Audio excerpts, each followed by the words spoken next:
गई यहाँ तक, तो इतना भीड़। उधर से बस से आए थे, बस से उधर से लोग 20-25 लोग थे और वो लोग आकर के उन लोगों ने धक्का मुक्का किया और वो बैरियर तोड़ दिया सबसे पहले। यहाँ पे लाशें पड़ी हुई थी, कोई पूछने वाला नहीं था।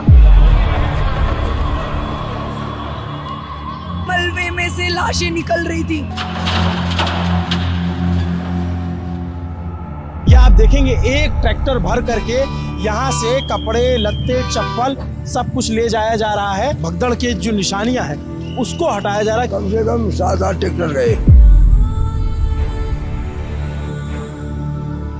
ये तस्वीरें छिपाई जाएंगी, जो ये गवाही है बताएगा इसकी कोई जिम्मेदारी लेगा कि नहीं लेगा। भगदड़ हुई है उसका किसी वीडियो में, किसी चैनल में कैजुअलिटी का कहीं जिक्र ही नहीं है। इतने कार्ड यहाँ पे लावारिस है, इसका मतलब ये लोग कहाँ चले गए। हम लोग उठा रहे हैं, गिर रहे हैं, लोग कितने कुचल भी गए। उन्होंने ये बात क्यों नहीं बताया कि संगम के अलावा झूसी इलाके में भी भगदड़ मची थी। ये वो है जिन्होंने अपने सामने लोगों को गिरते मरते देखा है। कर्नाटक के बेलगावी से आए 13 सदस्य प्रयागराज के महाकुंभ में मौनी अमावस्या के पावन स्नान के लिए 26 जनवरी 2025 को रवाना हुए थे। इन सदस्यों में एक 24 वर्षीय लड़की मेघा भी शामिल थी। महाकुंभ की भीड़ को देखते हुए मेघा ने सोशल मीडिया पर एक वीडियो बनाया और अपलोड किया, जिसमें उसने लोगों को सचेत करते हुए कहा कि कुंभ में भारी भीड़ है। उसने सभी से सावधानी बरतने और एक दूसरे के हाथ को थामे रहने की अपील की।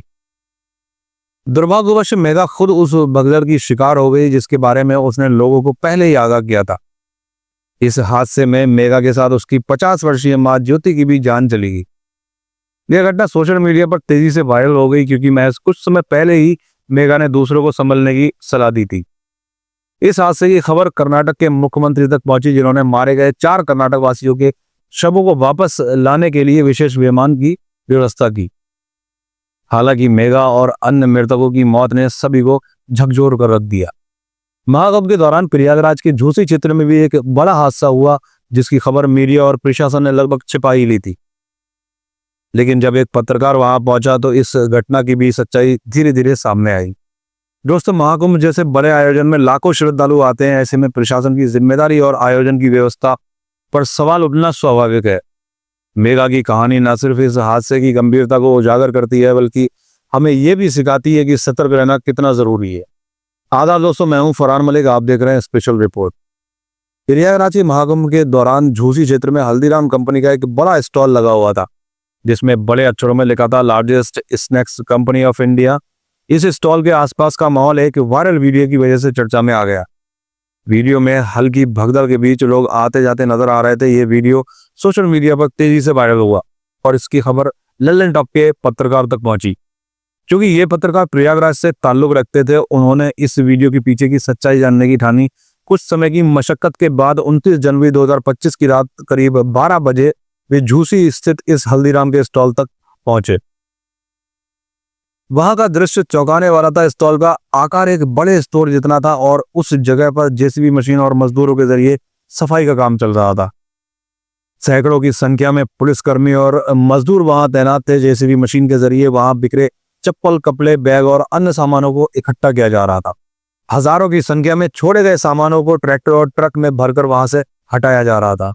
वहीं पत्रकार ने वहां मौजूद एक व्यक्ति से पूछा कि यह काम कब से चल रहा है।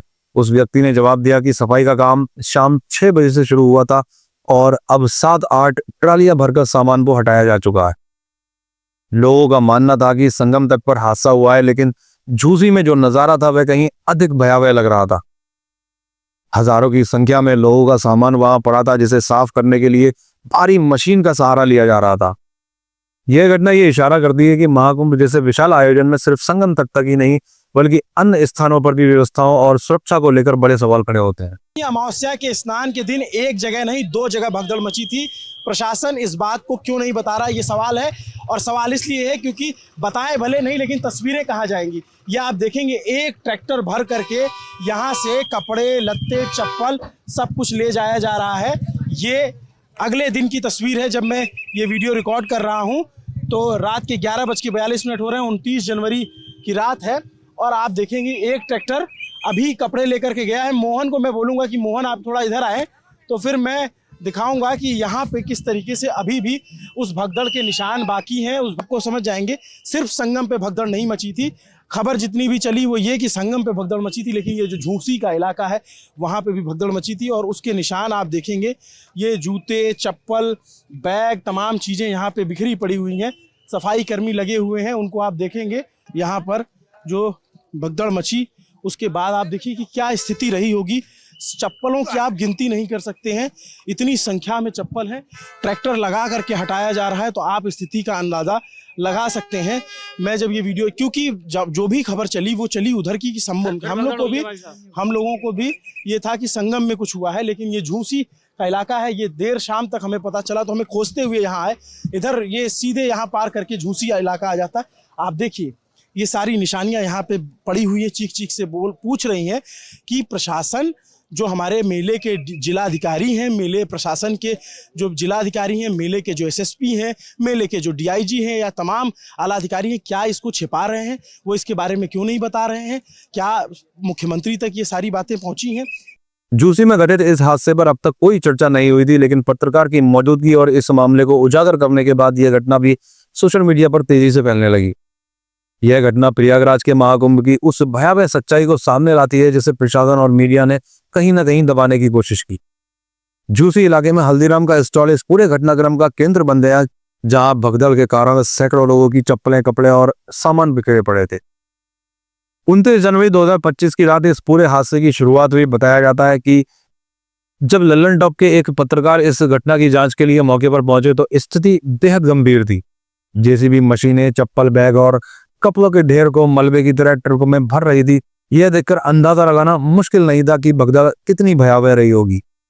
वहीं हल्दीराम के स्टॉल के पास नेहा ओझा नाम की लड़की ने पत्रकार को अपनी आपबीती सुनाई। उसके स्टॉल में 6 लोग मारे गए और वह घायलों को पानी पिलाने और उनकी मदद करने की कोशिश कर रही थी।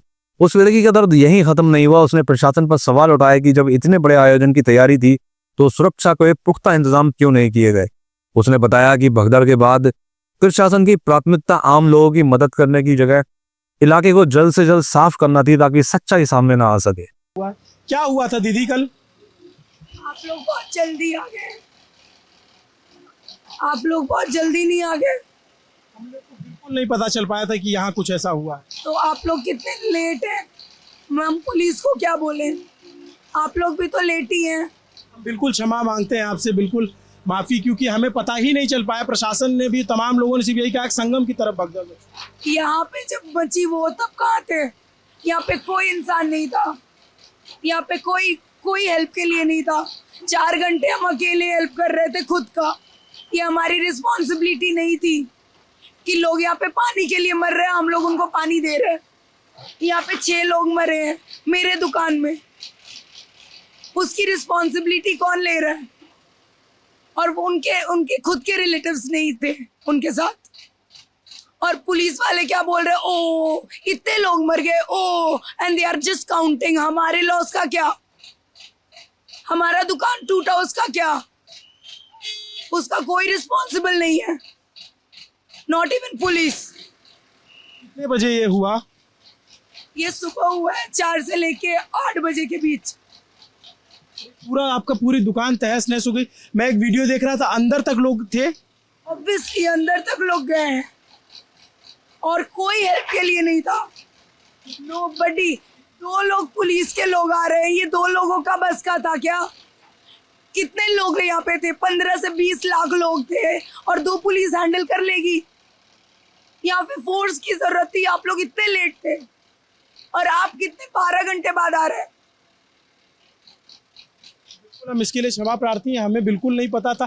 प्रशासन ने ये बात बताई, मदद की गई यहाँ पे कि जो घायल हो उनको अंदर रखा गया पुलिस वालों के सामने है, लेकिन उसका खामियाजा ये हुआ, हमारा कैश काउंटर से गायब कर दिया गया। 2 लाख रुपए, 1,80,000 रुपए एग्जैक्ट अमाउंट हमारा चोरी हो चुका है।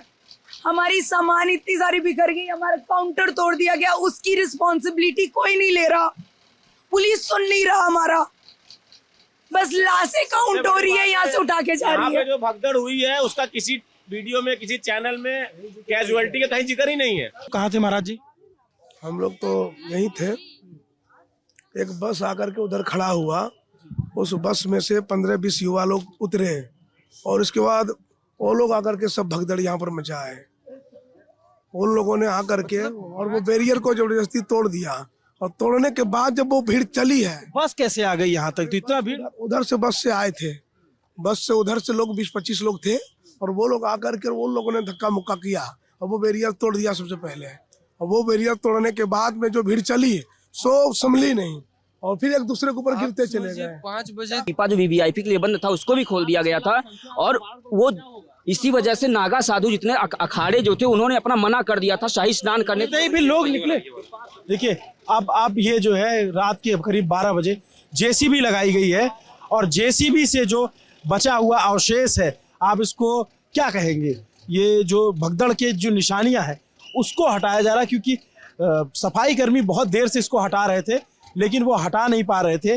और उसके बाद आप देखेंगे तो ये जेसीबी लगाई गई है रात के करीब 12 बजे 29 तारीख और तब जो है इस तरीके से इसको हटाया जा रहा है सब कुछ को। अच्छा आप लोग ये सब ये कम से कम समझ लो कि 6 बजे से हटा रहे हैं, शाम के 6 बजे? शाम के 6 बजे से। कितना था? अरे ये तो पूरा अभी इसको तो देख ही रहे, इससे तो ज्यादा निकल गया। कितना ट्रैक्टर गया? कम से कम 7-8 ट्रैक्टर गए। इसके अलावा कई परिवारों की दर्द भरी कहानियां सामने आई। गोरखपुर, बिहार और लखनऊ से आए कई तीर्थयात्रियों की जान इस हादसे में चली गई। कुछ अपने परिजनों को ढूंढने के लिए 2-3 दिन तक भटकते रहे। लखनऊ की मंजू देवी और उनके पति त्रिभुवन नारायण की कहानी बेहद भावुक थी। मंजू देवी की भगदड़ में मौत हो गई जबकि त्रिभुवन घायल हो गए।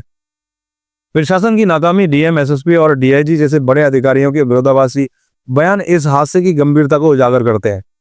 जहां एसएसपी ने कहा कि कोई भगदड़ नहीं मची, वहीं डीआईजी को 30 लोगों की मौत की पुष्टि करनी पड़ी। बताया जाता है कि प्रशासन का ध्यान सिर्फ वीवीआईपी मेहमानों पर था, आम जनता को उन्होंने उनके हाल पर छोड़ दिया था। वहीं मुख्यमंत्री आदित्यनाथ ने उच्च स्तरीय जांच के आदेश दिए और मृतकों के परिजनों को 25-25 लाख का मुआवजा देने की घोषणा की। इस घटना ने महाकुंभ की व्यवस्थाओं पर सवाल खड़े किए हैं। यह हादसा न केवल प्रशासनिक लापरवाही की कहानी कहता है बल्कि यह भी याद दिलाता है कि किसी भी बड़े आयोजन में सुरक्षा प्राथमिकता होनी चाहिए। स्पेशल रिपोर्ट में आज बस इतना ही। इस तरह की ताज़ा तरीन खबरों के लिए वीडियो को लाइक और चैनल को सब्सक्राइब करके हमें सपोर्ट जरूर करें। हमारे लिए कोई सुझाव है तो हमें कमेंट्स में जरूर बताएं। मैं हूं फरहान मलिक, देखते रहिए स्पेशल रिपोर्ट।